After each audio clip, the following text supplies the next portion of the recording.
अच्छा एक मिनट अखिलेश जी क्या कह रहे हैं? ये जो निशिकांत जी सभापति, एक मिनट अखिलेश जी, सभापति महोदय जो श्लोक पढ़ रहे हैं, नहीं बात सुनिए, लोग बैठ जाए, नहीं और लोग बिठा दिए, सबको बिठाइए तब मैं आपको अलाउ करूंगा ना। आप सब लोग बैठ जाएं, मैं आपको अलाउ कर रहा हूं, उनको मैंने बिठा दिया। आप लोग बैठ जाएं तब मैं आपके नेता को अलाउ करूंगा। अगर आप नहीं बैठेंगे तो मैं निशिकांत जी को खड़ा करूंगा, आपको अलाउ करूंगा। लेकिन बैठ जाओ, अवधेश जी आप बैठ जाइए, आप सभी, बीरेन जी आप बैठ जाइए, बीरेन जी बैठ जाइए, सभी लोग बैठ जाइए, सरोज जी बैठ जाइए। मैं आपको समय दे रहा हूँ, नहीं मैं आपको समय दे रहा हूँ। एक मिनट हाउस को इन ऑर्डर कर लीजिए। महोदय मैंने उनका श्लोक सुना, श्लोक पे मैं कहना चाहता हूँ। बोलिए। सभापति महोदय, विवाद की बात नहीं है, संवाद की बात हो रही है। कोई बात माननीय सदस्य ने कहा, मैंने जवाब दिया, माननीय सदस्य ने श्लोक पढ़ा, उस श्लोक पे मैं एक बात पूछना चाहता हूँ। मैं अपने संसदीय क्षेत्र में कन्नौज में एक मंदिर में गया था, लेकिन मेरे बाद वो मंदिर गंगा जल से धुलवाया गया था।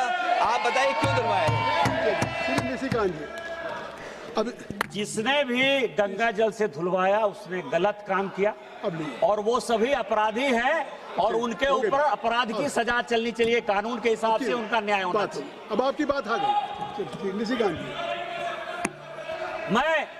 मैं ये कह रहा था सभापति महोदय, आप कान पकड़कर हमसे माफी मांगोगे, मैं कान पकड़कर भी माफी मांग लूंगा। मैंने तो गंगा जल से नहीं धुलवाया है, जिसने भी गंगा जल से धुलवाया उसने गलत काम किया है। हमारा इससे क्या संबंध है? अपराधी अपराधी है, चाहे किसी भी जाति धर्म वर्ग संप्रदाय का व्यक्ति यदि अपराधी है तो अपराधी है और उसको कानून के हिसाब से सजा मिलनी चाहिए।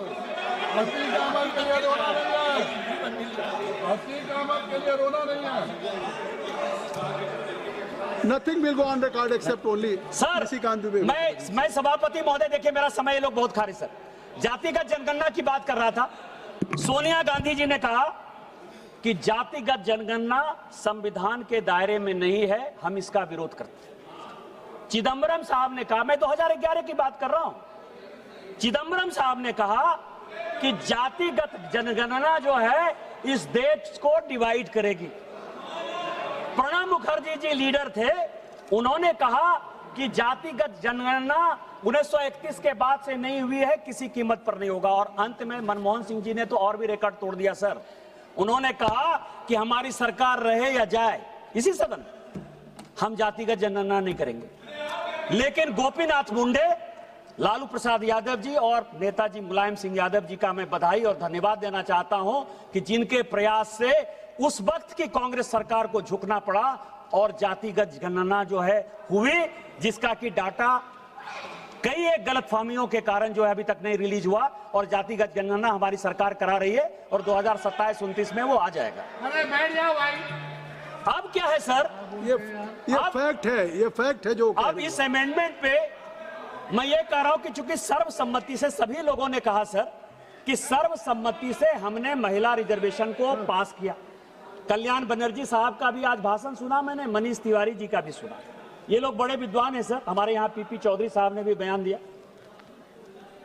ये भारत का संविधान है जो बाबा साहब अम्बेडकर का, और हमने 2023 के एक्ट के बाद आर्टिकल 334A बनाया और 334 ये कहता है सर कि डिलिमिटेशन जो है वो जब लिया जाएगा तो रिलीवेंट फिगर होगा first census taken after commencement of the constitution 106th amendment act 2023। Population को क्राइटेरिया बनाया जाएगा, ये हम आप सबों ने पास किया सर। अब पॉपुलेशन को यदि क्राइटेरिया मानेंगे, यदि आप ही की बात सही और सबों ने पास किया है, इसमें Bharatiya Janata party, Congress, TMC, DMK, Samajwadi party, जितना पार्टी है सब इसके दोषी हैं। उनके हिसाब से लिख लीजिए मेरी बात, क्योंकि आप अमेंडमेंट तो नहीं कर रहे हो, आप कॉन्स्टिट्यूशन में चेंज तो नहीं करने दे रहे हो, आप तो विरोध कर रहे हो। यूपी में सीट होगी 87, जो पॉपुलेशन है, जो 2011 का सेंसस है। निशिकांत जी, जो आपने पेश आप किया, हमको एड्रेस करिए। सभापति महोदय, जो इन्होंने पेश किया, और आज जो 2011 का सेंसस है, मैंने तो 2026 का सेंसस लिया ही नहीं है, मैं 2011 के सेंसस के आधार पर कह रहा हूं। आप उनको यूपी में सीट होगी 87, बिहार में सीट होगी 47, महाराष्ट्र में सीट होगी 49, वेस्ट बंगाल में सीट होगी केवल 38, मध्य प्रदेश में सीट होगी 34, राजस्थान में सीट होगी 32, तमिलनाडु में सीट होगी, जो इतना हंगामा कर रहे हैं काला कपड़ा पहन के, केवल और केवल 29, गुजरात में होगी 28, कर्नाटक में होगी 26, आंध्र प्रदेश में होगी 20, उड़ीसा में 18, झारखंड मेरे राज्य में होगी 16। मैं एक ऐसा भागा राज्य का सांसद हूं जिसमें कि 2000 में बंटवारा होने के बाद, झारखंड बंटवारा होने के बाद डिलिमिटेशन हुआ ही नहीं। और क्यों नहीं डिलिमिटेशन हुआ? इस यूपीए ने क्यों नहीं डिलिमिटेशन होने दिया? भारतीय जनता पार्टी के कारण नहीं हुआ, क्योंकि बांग्लादेशी घुसपैठियों के कारण आदिवासियों की संख्या घट गई। एक आदिवासी की लोकसभा की सीट और 3 विधानसभा की आदिवासी की सीट घट रही थी डिलिमिटेशन में। भारतीय जनता पार्टी ने कहा कि हमको नहीं चाहिए डिलिमिटेशन। आप देश चलाने की बात करते हो, आप लोकतंत्र की बात करते हो।